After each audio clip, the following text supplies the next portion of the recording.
მოგესალმებით, მე ვარ კატო ასტაშვილი და მოგიყვებით კიბერბულინგზე. ბულინგის ერთ-ერთი ყველაზე გავრცელებული სახეა კიბერბულინგი. ონლაინ სივრცე და ინტერნეტი ყველას გვიყვარს. განსაკუთრებით კი ახლა პანდემიის დროს ინტერნეტი და ონლაინ სივრცე ჩვენი კომუნიკაციის საშუალება. იმის მიუხედავად, რომ ინტერნეტი გვიადვილებს ცხოვრებას, მან შეიძლება დიდი საფრთხეც კი მოგვაყენოს. კიბერბულინგი არის ერთი ადამიანის ან ადამიანთა ჯგუფის მიერ ციფრული კომუნიკაციის საშუალებით, მაგალითად ტელეფონით, კომპიუტერით, ინტერნეტიდან ასე შემდეგ სხვა ადამიანის ან ადამიანთა ჯგუფის დამცირება, მათ შესახებ სრული ინფორმაციის გავრცელება.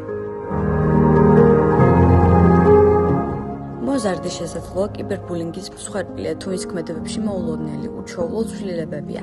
მაგალითად, მოულოდნელად შეწყვეტ ტელეფონის, კომპიუტერის, სოციალური მედიის გამოყენებას ან ამ პროცესში ნერვიულდება.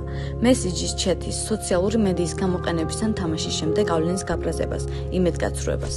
აღარ უნდა სკოლაში წასვლა ან გარეთ გასვლა. არ სურს საუბარი, განსაკუთრებით მის ონლაინ აქტივობებზე. მოზარდი შეიძლება ახორციელებს კიბერბულინგს თუ ის უეცრად კეცავს ეკრანს ან მალავს მობილურ ტელეფონს. თუ კომპიუტერს, ტელეფონს მთელი ღამე იყენებს, ძალიან ღიზიანდება თუ მას რაიმე მიზეზით ვერ იყენებს. არ საუბრობს იმაზე თუ რას აკეთებს ონლაინ. შექმნილი აქვს და იყენებს რამდენიმე ანგარიშს, ან აქვს სხვის სახელზე გახსნილი ანგარიში.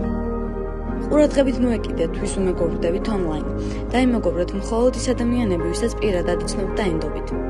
დაფიქრდით, სანამ რამეს დაპოსტავთ ან დააკომენტარებთ. გახსოვდეთ, ონლაინ სივრცეში არაფერი იკარგება. ერთხელ დაპოსტილი ან დატოვებული კომენტარი სამუდამოდ რჩება. კიბერადევნების თავიდან აცილების მიზნით თავი შეიკავეთ თქვენი ადგილსამყოფელის გაზიარებისგან, მოგზაურობისგან, კონცერტებთან და ასე შემდეგ.